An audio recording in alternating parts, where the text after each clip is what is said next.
طبعا شباب، اليوم راح نتكلم عن مشكلة تطبيق الأرقام فريتون. آه بالفترة الأخيرة ما عاد يفتح معانا من البداية، لأنه العالم قامت تجرب عليه أكثر من سيرفر، ما عاد يفتح على السيرفرات نهائيا.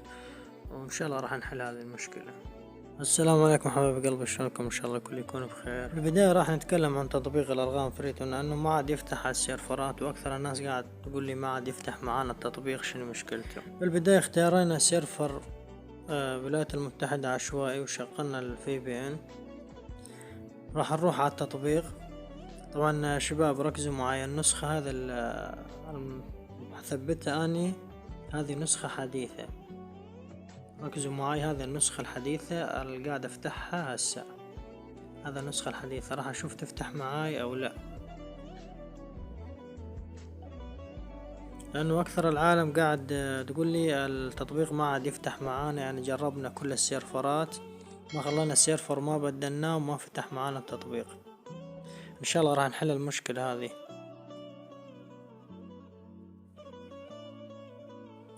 نستنى شوي بس يحمل معانا التطبيق. نسحب على جنب خيارات. تمام، ركزوا هنا، راح نشوف التطبيق.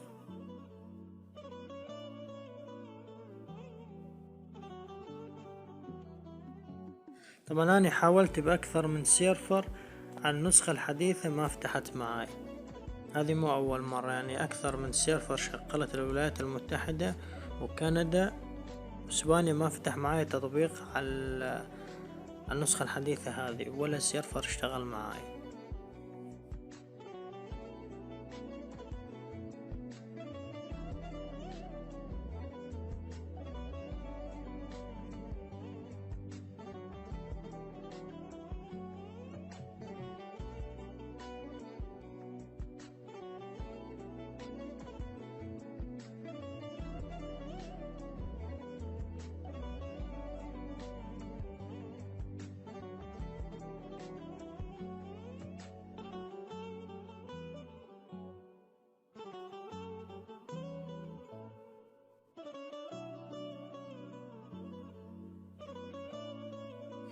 طبعا مثل ما شفتوا ما فتحت معانا النسخة هذا الحديثة.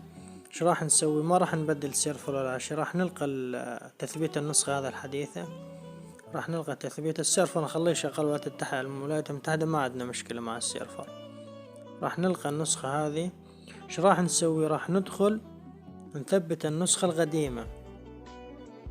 المفروض تكون النسخة القديمة موجودة عندك. راح نفوت على الداونلود. النسخة القديمة، ركز معاي، 3 بايت 30 بايت 9، هذا النسخة القديمة. النسخة الحديثة 3 بايت 33 بايت 17. أنا راح أثبت النسخة القديمة، وراح نرجع نفتحها على نفس السيرفر اللي استخدمناه قبل شوي. السيرفر نفسه اللي فتحنا عليه النسخة الحديثة وما اشتغلت معانا، راح نرجع نفتح عليه النسخة القديمة ونشوف إذا يشتغل معانا أو لا. بس نستنى شوي هذا يثبت التطبيق.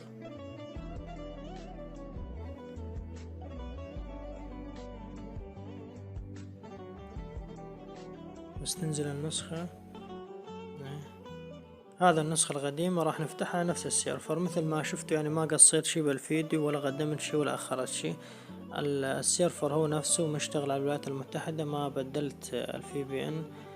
راح ارجع اشغل عليه النسخة القديمة، اشوف راح تشتغل معايا او لا.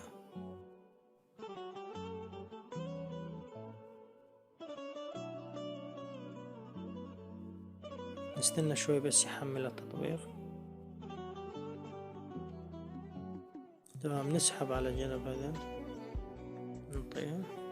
تمام شباب، مثل ما شفتوا بالبداية من اشتغلت معانا النسخة القديمة. ما راح تسوي شي، حد هنا خلك واقف، حد هنا لا تدخل على ارقام، خلك واقف. اطلع من فتحت معاك النسخة القديمة، اطلع روح ادخل على الملفات، ثبت النسخة الحديثة.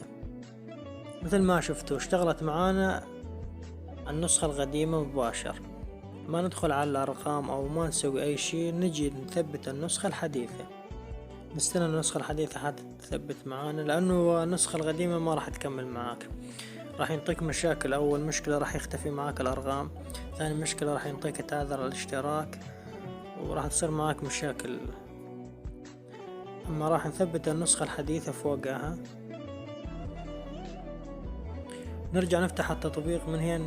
ركزوا معي، لا تفتحون التطبيق من الظهور فوق التطبيقات، لا، ارجع وافتح التطبيق نظام. نستنى التطبيق حتى يحمل ونشوف انه يفتح معانا او لا ما يفتح معانا. بس يحمل التطبيق تمام. نفتح التطبيق هنا نشوف راح يشتغل. طبعا على نفس السيرفر شباب، الفي بي ان ما استخدمته ولا قسته نهائيا، من شغلته بالبداية ما رجعت عليه.